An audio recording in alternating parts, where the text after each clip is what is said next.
ఒకప్పుడు కోసల దేశంలో మయూరి అనే అందమైన భారతీయ యువరాణి ఉండేది.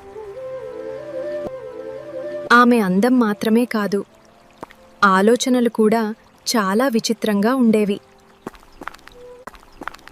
ఆమెకు పెళ్లి వయసు రాగానే రాజు తగిన వరుడి కోసం వెతకటం ప్రారంభించాడు. కాని అప్పుడే యువరాణి ఒక విచిత్రమైన నిర్ణయం తీసుకుంది.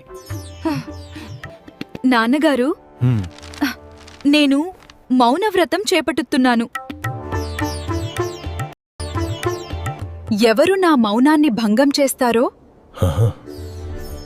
వారినే నేను వివాహం చేస్తాను. ఇది విన్న రాజ్యంలో కలకలం రేగింది.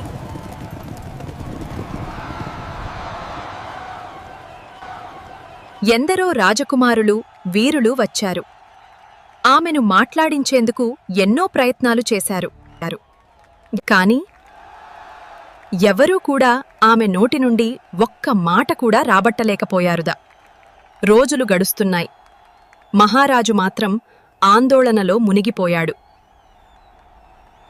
నా కూతురికి పెళ్లి జరగదేమో అని బాధపడ్డాడు. ఒకరోజు ఒక సామాన్య యువకుడు రాజదర్బారుకు వచ్చాడు. అతని దుస్తులు సాధారణం, కాని అతని ముఖంపై ఒక ప్రత్యేక తేజస్సు కనిపించింది. అతను మహారాజుకు నమస్కరించి ఇలా అన్నాడు: మహారాజా, యువరాణి నన్నే ఇప్పటికే పెళ్లి చేసుకుంది.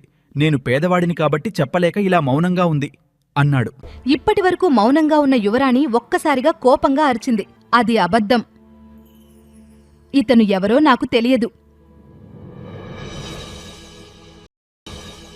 అవును, ఇప్పుడు నీకు నేను తెలుసు.